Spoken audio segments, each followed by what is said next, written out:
So today's presentation is on these 6 critical errors that you guys are making that are losing you matches.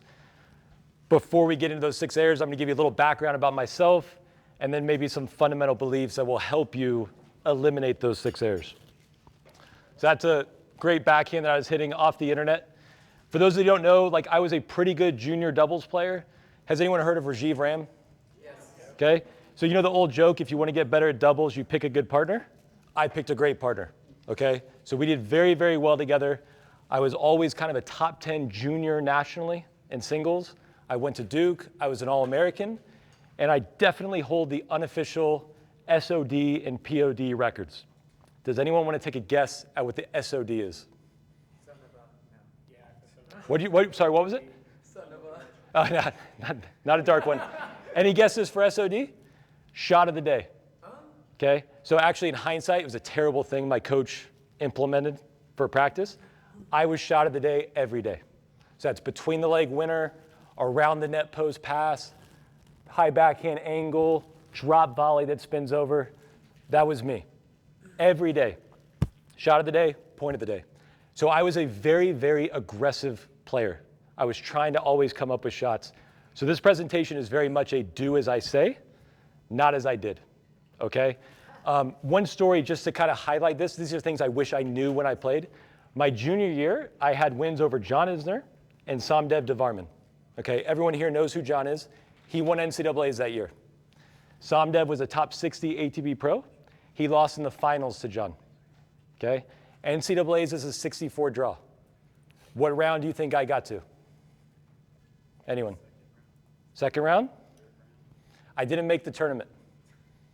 Because when I played at my best, playing this inefficient style, I was awesome. When I executed at an average level, I would lose to people. I had more physical ability, but I would lose to them because my tactics were suboptimal. So what I'm hoping is I don't play anymore. I'm hoping that you can learn now while you still play and learn from those mistakes that I made. So my first fundamental belief, and by the way, along the way, if you have questions, please stop me. I would like this to be interactive. I believe that matches are primarily lost, not won. Okay? So you guys all know the basic stat, give or take a little bit, that matches are usually 70% errors and 30% winners. We also have the forced versus the unforced element of that. What I have found is that people are very liberal in giving themselves credit for forcing an error. And they're also letting themselves off the hook with mistakes they make because they feel like their opponent forced it. So it's okay. At the end of the day, you still missed a shot, right? So I'll give you a good example. For me, a forced error is Lance hits a ball so quality to me that if my only objective was to make it, I don't know that I can. That to me is a forced error. An example of a forced error that I think I hear a lot is, let's say Lance hits a really good approach shot in the corner. And I'm running over here, and I've got 2 hands on the ball, okay? That's a very difficult shot.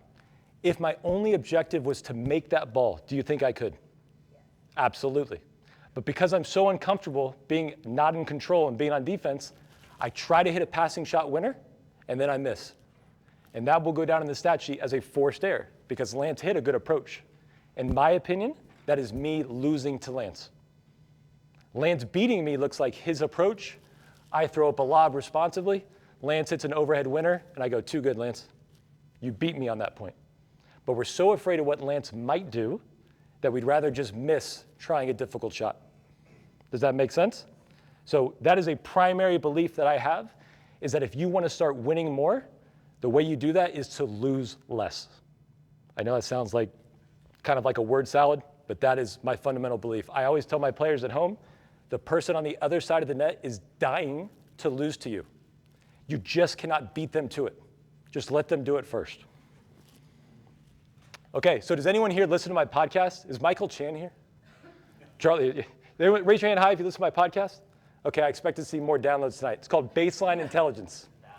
Baseline Intelligence, okay? So I've been doing it for 3 years. If there was a golf congress, I would be there. Okay, so I'm an amateur golfer. I love it. This guy up here is one of my favorite coaches. His name's Scott Fawcett. And he actually reached out to me and came on my podcast, okay? We talked about Tiger Woods, the most dominant golfer at his peak of all time. Tiger kept track of 5 stats when he played golf. Okay? And for those of you who don't play golf, I'll help you understand. When you get to the green, it should take you 2 putts. He kept track of how many times it took him 3. Okay? Double chips. When you get around the green, it should take you 1 chip to get on the green. He kept track of how many times it took him 2. Par 5s are generally considered easier holes. He kept track of how many times he bogeyed them. 150 yards and shorter are considered easy approach shots. He kept track of how many times he bogeyed those. And he kept track of how many penalty shots he had as well. So when you hit in the water, how many times did he have to take a penalty shot to drop it out of the water? So the best golfer in the history of the game, with all the ability in the world, was not trying to figure out how he can make more birdies. He started dominating because he figured out, here are all the mistakes that we all make. I'm just going to make less than the guy I'm playing with. And I'm going to do that every single round I play. So instead of getting 2 shots by birdies, I'm going to get 2 more shots because I make less mistakes than my playing partners. So he asked me a great question on the podcast, what would that be for tennis? Okay, and I was like, wow, great question. I should have thought about that. A couple things came to mind. Because my last name starts with an S, I came up with 6 for Stokke 6, okay? Before I get into those exact 6 errors that we are making that are losing us matches, I have one more fundamental concept that I think is very important. And that is the idea of a shot pattern, okay? And I didn't know we'd have a court, so this is actually gonna work out great. A shot pattern. You do not hit the ball where you aim. Raise your hand if you think you hit the ball where you aim. After I just told you don't. We did a warm-up drill this morning on my court, okay? 7 minutes, hitting down the line with your partner. We put 1 ball down at 3/4 court. 7 minutes. I'm gonna guess we hit about 30 balls in a minute.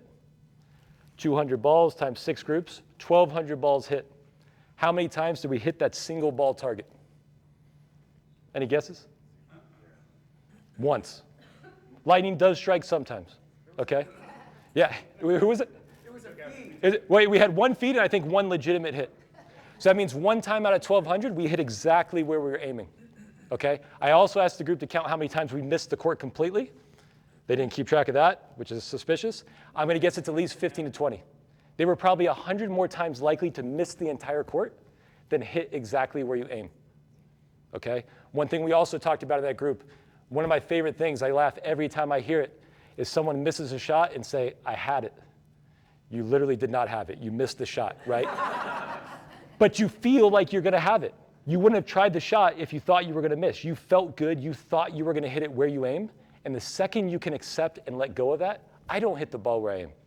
Novak Djokovic doesn't hit the ball where I aim. You know how I know Novak doesn't hit where he aims? Do you think he intentionally tries to hit in the net 20 times a match? He does, though. So we know he's hitting lower than he wanted, right? Do you ever see him miss in the alleys? Have you seen Novak do that? Of course, because he hit wider than he wanted. Have you watched him play a tiebreaker? He's amazing in breakers. Do you think he's aiming on the service line? I don't. I can't get in his head. I can't imagine he is. He's hitting a little bit shorter than he wanted, right? So you do not hit the ball where you aim. You have what I call a shot pattern, okay? I know the slide's kind of far away. You have an oval, depending on your skill level, where your ball will go. So if I'm aiming for that star, oh, I get to use my laser. If I'm aiming for that star, it can go anywhere in that semicircle or in that oval. I don't know if it's gonna go short. I don't know if it's gonna go deep. That circle gets bigger or smaller depending on your skill level. So Novak's circle might be 6 feet in either direction, okay? A 3-0 circle, honestly, is probably 15 feet, at least, in any given direction, okay? You might have a shot that you love, and so your shot pattern for your forehand is kind of small, and your shot pattern for your backhand is enormous, right? So that shifts all the time. And what I'd like to do actually real quickly, can I get 1 player volunteer and 1 coach volunteer? Any coach and any player? I got 1 player, perfect. Okay, so here's what we're gonna do. Just to show, yeah, do you need a racket? You can use this. Here you go. Perfect, okay? So what I want is I want you to hit 6 balls. Just feed it underhand. You can hit it nice and slow with, with a continental grip. Good. And he is going to try to hit this target. One sec. Good. Yeah, I love the excitement, though. Yeah, so he's going to try to hit this target. I am then going to place the ball where his ball landed. Okay? So he's trying to hit the target on the fly. Go ahead. Okay, that's really solid. He only missed it by about a foot. Oh, whoa, whoa, a little slower, a little slower, a little slower. Yeah, you're good. I'm ready for you, yeah. Perfect. Now let me ask you a question. Do you think he knew he was going to hit it 10 feet short of this? He had no clue. If he did, he would have aimed deeper, right? This is how tennis works. He was aiming at the cone. We accidentally hit it there. Go ahead, fire away. That's better, good adjustment, about 4 feet short. Okay?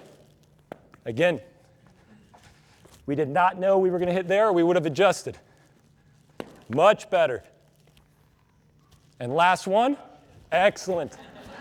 That's beautiful, the oh shit. By the way, do you see where that landed?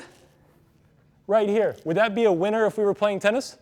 Absolutely, accidental winner, my favorite kind. He was aiming here. He accidentally hit a winner. That's good tennis. Okay, now give me Christoph. So do we see the shot pattern here? Christoph, 1 sec. What's the length of our shot pattern here? Off a hand feed inside. It's not even a full court. It might be 10 feet deep. He's actually pretty good on the width for the most part. But this is his shot pattern. Let's see Christoph here. Right where you were, right there where the basket is. Let's see if Christoph, who's a professional, let's see if his is a little smaller. Oh, baby. Let's see if his is a little smaller. Try to hit the cone. Not bad. Bang. Excellent. He's got 3 more. He's got 3 more. That's pretty good. Last 2. Okay. And last one. Excellent. So is his a little smaller shot pattern? Absolutely. And he actually hit the spot once. Now, if every coach came up here, thank you. You guys are good. Perfect. Round of applause. Yay, yay, yay. So you can see Christoph, a little more experienced, a little more skilled. His is smaller. Now, again, we have one that hit the cone. You can see, though, these other ones, he missed. He hit shorter than he wanted. Okay? So it's very important to understand that you do not hit where you aim. This is where I see some people aiming. My new star that's closer to the line. Okay? And so you see, I had the same size shot pattern over the aggressive target. Okay? The difference between my safe, smart, optimal target and that more aggressive one, let's see here, that is my mistake. My mistakes land in that little moon shape. Balls that land in that moon right there are those great shots. If I hit a ball in that moon, is that a good shot? Anyone? I'd say it's average. It's certainly not going to win me points. It's also certainly not going to lose me any. Now, if you chose the more aggressive target, that's your moon shape. What do we think about that? That's what I think. It seems pretty common sense to me, right? Now, if you go back, do you see the middle, that little Venn diagram in the middle? Whether you're aiming at my target or the aggressive target, we're both going to hit balls in there. I'm still going to hit a ton of winners aiming at my smart target. The only difference is when I miss, I'll miss there. And I'm very much alive in the point. Okay? When other people miss, they're missing there. And they're losing matches. Okay? Any questions on the shot pattern? The idea? I noticed that all 12 were short. Yes. Nobody's pattern extends beyond the target, or is that normal? Nope, it can be completely random. It could be because I was standing deeper and they didn't want to hit me. Generally speaking, shot patterns are longer than they are wider. Mainly because tennis is a lifting game, right? So the depth, honestly, I find most people's shot patterns are maybe 20, 25 feet deep. And they might be 10 feet wide. They're actually enormous. And if you really knew that, you would not be aiming close to a line. Last thing on shot patterns. One thing that makes people make poor decisions is you compare one result to one result. So if you chose my target, which was a very safe, simple target, there's a chance, as we saw some of the feeds there, it could land here where that red star is. Again, not the best shot in the world, not going to lose me many points, not going to win me any. If my opponent steps up on that short ball and hits the easiest winner of all time, what I see people do is they go, I should have gone for my shot. So what you are doing is you are comparing the smart target you chose with one of the worst possible outcomes for that decision to an imaginary, amazing outcome of what you should have done, right? And that can be confusing. I compare 100 results to 100 results. If I choose a smart target, my 100 balls where they land will be better than the 100 balls when I pick the aggressive target. I've seen plenty of people try stupid shots. I am one of them, and it works out for you. It will work out for you sometimes. It'll work out for you more if you're putting your shot pattern in a place where all of the options are beneficial. Make sense? So now I actually think, yes, we are on to the Stokke 6. Okay? So these are the 6 errors that I see being made all the time. And like I said, if you want to win more, we got to learn how to lose a little less. Okay? Craig O'Shaughnessy famous, the most common rally length is 1, made serve, missed return. Are you going to make return errors for the rest of your life? Absolutely. 100%. Sometimes people hit great serves. There's nothing you can do. Okay? But if we're making 30% unreturned serves, that's a lot. That's like a huge mountain you have to climb through. Okay? So we want to make more returns. First serves, very difficult shot. Okay? Knowing what we know about shot patterns, what would be a good target to return a first serve? Where should I put this cone? Deep middle, coach. Deep middle? Yep. Here? Some of it. Okay, what do you think? Anywhere in the court, no first serve. Right. As I'm concerned. We want to make returns on the first. I like deep middle, that would be optimal, but has anyone missed the ball deep today? I saw it a bunch, right? So where I would actually advise many of you, I'd aim here. A little shorter middle. It's not that short, but guess what? When you catch the ball a little flatter than you thought, that's going to be deep middle. Now my accident is an incredible return. If I hit that cone right there, did I see a lot of people stepping up on short balls and cracking winners today? No, I did not. So I'm not worried if you accidentally hit that cone, okay? The other thing I forgot to mention earlier, shot patterns are 3-dimensional. The height. If I ask any of you to hit a ball exactly 3 feet over the net, do you think you could do it? Not 2 feet 11 inches, not 3 feet 1 inch, 3 feet exactly. No chance. So on a first serve return, I'm aiming 3, maybe 4 feet over, right at that cone. Okay? And the reason I would aim there is because I know I'm not going to hit it there. Was it Jeff? You asked me the question? Jeff asked me today in singles, he said, so you just want me to hit middle every time? And I said, no, I don't want you to hit middle. I want you to aim middle because you do not hit it where you aim.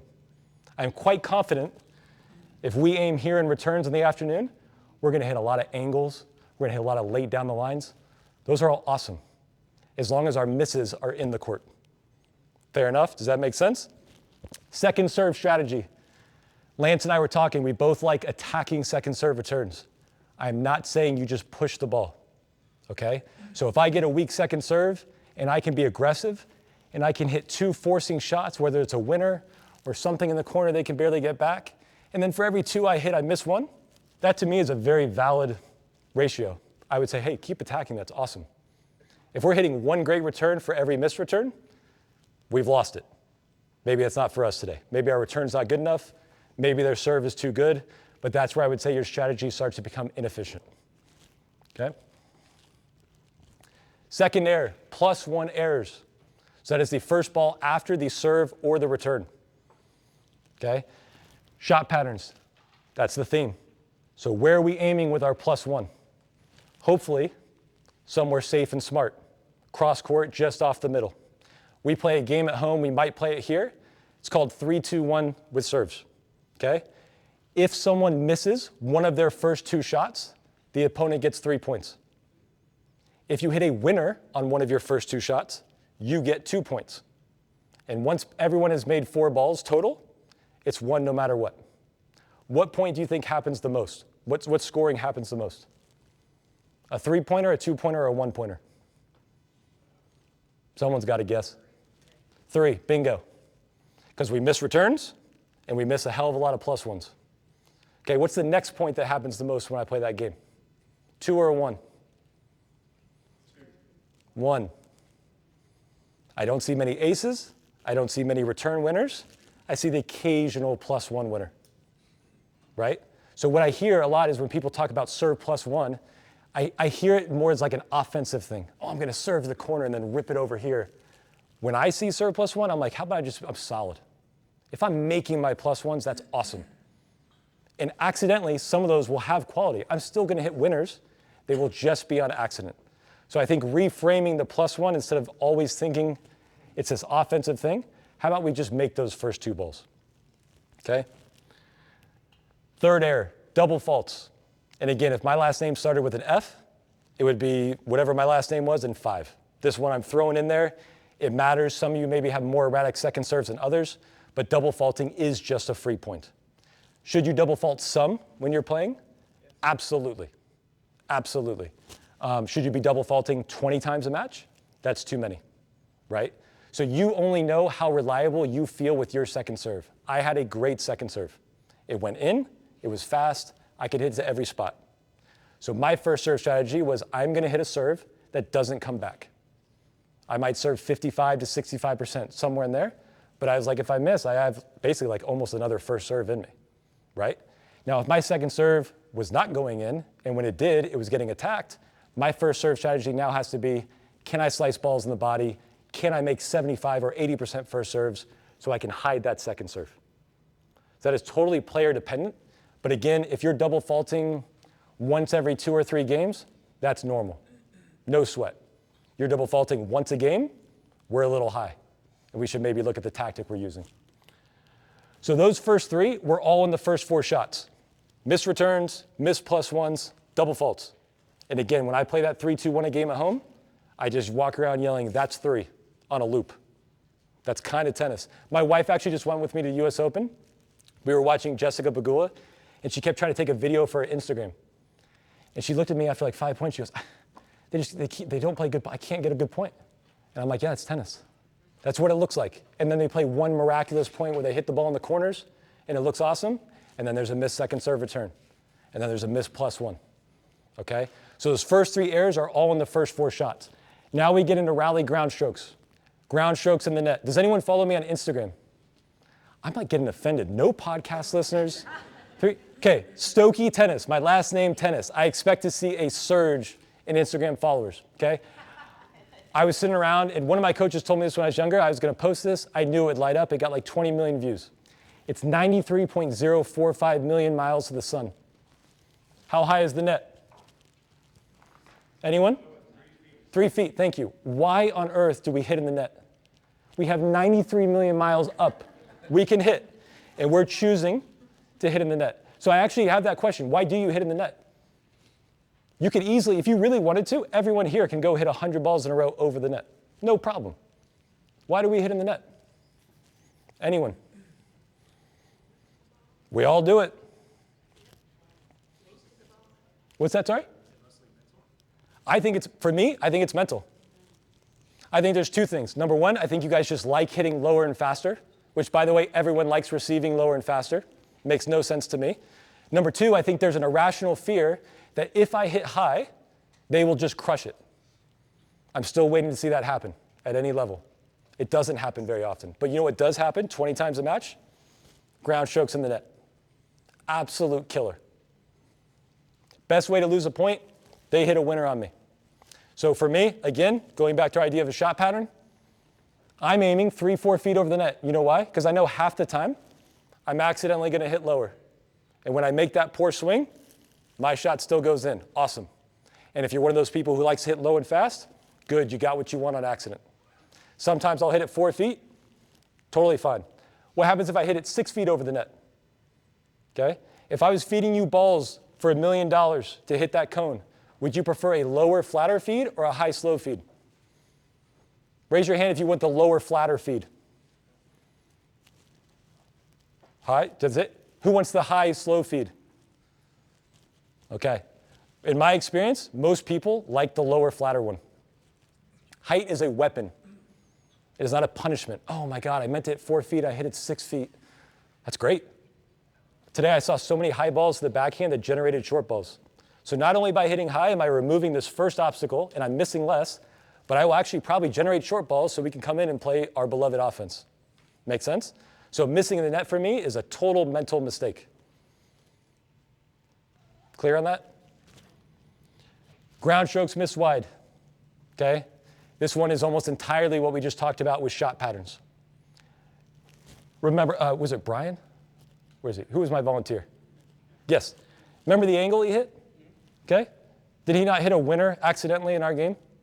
So I'm not telling you to just hit down the middle and never hit angles. You're going to do that on accident. I'm just asking you to pick a responsible target so those angles are accidents instead of your accident being in the doubles alley. Okay? As you get closer to the net, you have more angles. Do we all agree that it'd be easier for me to hit an angle cross court from here instead of back here? Right? How am I supposed to spread? Actually, this is a very narrow court. How am I supposed to spread from back here? And yet I see that all the time. People trying to create angles when there are none. And by trying so hard to win the point with an angle, you just end up losing it. Okay? Did I forget anything there? Has anyone ever played on a court with no doubles alleys? Isn't that trippy? I start wondering how the hell I ever hit an angle. It looks like a sidewalk, right? And that's really, the court is almost 3 times as long as it is wide. So once you realize the court is really not this big thing, it's a little more narrow, it's easier to play through the court more and to aim at these responsible targets. And I just want to reiterate, because I know you guys love angle winners, you are going to hit just as many. They will just be on accident. Does that bother you if you hit a winner on accident? I'm actually asking. From my experience, though, you say that, but people really love to hit the winner on purpose. That's much more satisfying. That's why you aim at the target, because you think you're going to hit it, and that's fun. And when you hit an angle winner on accident, you're like, but my foot. I heard someone on my court today hit a winner on accident. But my swing, it was a bad swing. I'm like, you're right, it was. But you should give yourself a gold star because your brain and your target were so on fire that you can make a horrible swing and hit a winner. How incredible is that? And that will translate match to match. How my strokes feel match to match are different. Okay? So picking a smart shot pattern and trying to remove wide from your game. Yes? I know at times I'll hit a short angle winner, and I like that I did it, but I have no idea how I did it. Right. So now I know. It was by accident. It's by accident. Yeah. I mean, yeah. Well, I could do that every time if I could figure out how I actually did it. Right.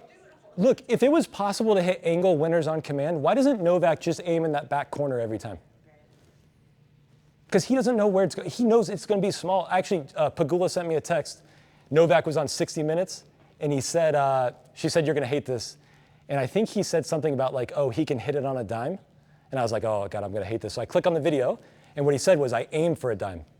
I said, okay, I can forgive him for that. He's aiming to a very small spot in a big part of the court, but he also knows he doesn't hit it. Okay? Last one, changing direction errors. Okay, we all love to do this because we're so excited to hit down the line for winners. So a coach at my home club, he calls them 1, 2, 3, and 4 shots. 1 is the easiest, 4th is the hardest. The number 1 easiest shot is someone hits cross court to me, I hit cross court back. I'm not changing directions, and I'm hitting cross court. Excellent, that's a great choice. A number 2 shot, my opponent has come down the line, and I hit cross court. I'm still hitting cross court, high percentage. Technically, I'm changing directions. The ball never crossed my body. It's a pretty easy shot to execute.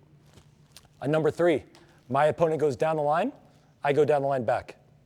It's not a huge reason why you would do this often, unless you felt like that person's down the line shot from you was significantly weaker. Otherwise, I would always choose a number 2 and run them cross court. Number 4, and when I watch pro tennis, when I watch tennis today, I see number 4s all the time. And that is, you go cross court to me, and I go down the line. Okay? I'm changing direction. It's the hardest shot to time. And I see those errors happen all the time, especially on +1s. What do you think the mother lode of Stokke 6 errors are? It's a +1 error where I change directions and I miss net or wide. That is like a soul crusher for me. It kills me. Thank God it only costs 1 point. But I watched it, I'm like, man, that was just such a horrific, horrific decision. Okay? We do have to go down the line sometimes. Okay? So for me, these 3 things kind of encapsulate most of the times you go down the line. Of course, there are rare circumstances where it might be better or worse. If you are inside the baseline, okay? So I'm somewhat in an offensive position. That's one factor, okay? if I am inside the singles sideline. I don't know that I want to be trying a down the line shot from here. That's burning the bridge. If I don't hit a winner, they're hitting a cross-court ball and I'm toast, okay? So if I am somewhere around or inside the baseline and inside singles, okay, I've done my job. I have that opportunity. The third thing is there a reason to do it? Which a lot of times I find there's not when I've seen it. Now, if my opponent is way off the court and I have an opening, awesome, that's a good time. Or if they're not off the court, but let's say their backhand over there is horrific. Okay, great, go down the line. You're up inside the court, you got an offensive ball, pick a smart shot with your shot pattern and go down the line. But I see a lot of people going down the line from behind the baseline. I see a lot of people going down the line from defense. And I see a lot of people doing it just because they're bored. Right? Yes? So I just want to reemphasize, it's okay to do it if that's your pattern, you're in a position to do it, but not when you're not in the right position to do it. Right, yeah. If you're up, for me, if you're up in the court, inside the court, and there's a legitimate reason to try it, either it's your favorite shot or there's an opening, that's awesome. By the way, I don't hate angles. I just hate missing. Right.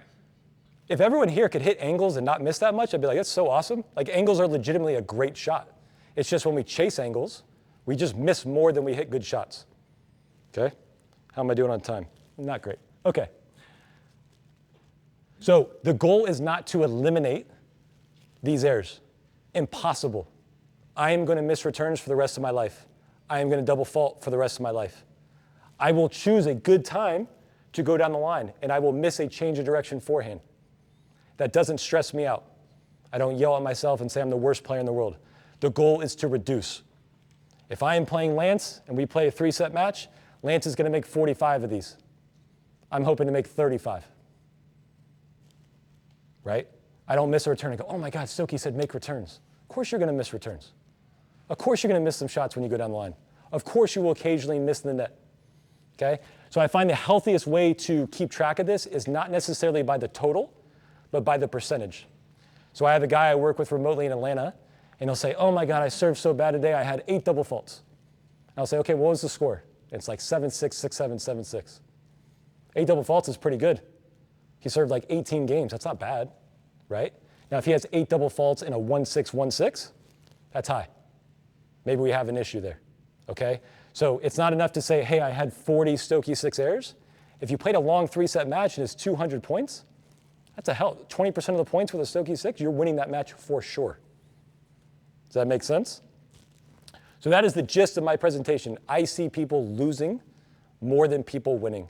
And I think the easiest path to getting better, I know it sounds kind of silly, is I'm not going to learn how to add 10 winners to my game. Faisal, legend, maybe he can help you. I have not figured out how to help people hit 10 or 20 more winners. It is very simple when people grasp these ideas to make 10 or 20 less errors.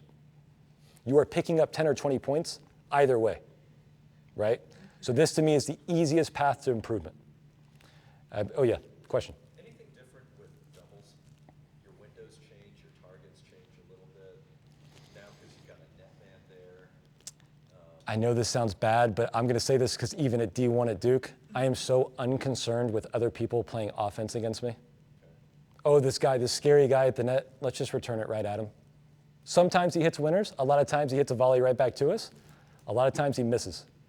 It is not worth me taking on the pressure of having to go around someone and overplay just because I'm so scared of what they might do. And as the level gets lower and lower, there's not a 4-5 or a 5-0 here that I'm worried about their offense. I'm worried about you making the ball. Make sense? Any questions? I know that was a lot. And I get rolling. Nothing? All set? So this afternoon I'm going to see really responsible targets then? It's pretty quiet. I got to watch more missing. Does anyone know what a Fermi question is? A Fermi? I think it's Fermi. F-E-R-M-I. It's when you go on a job interview and they ask you how many golf balls you can fit in like a Subway, and they just want to hear how you think. Someone asked me how many ground strokes I've seen my players hit in the net in my career. And I started doing the math in my head, and it is a ton.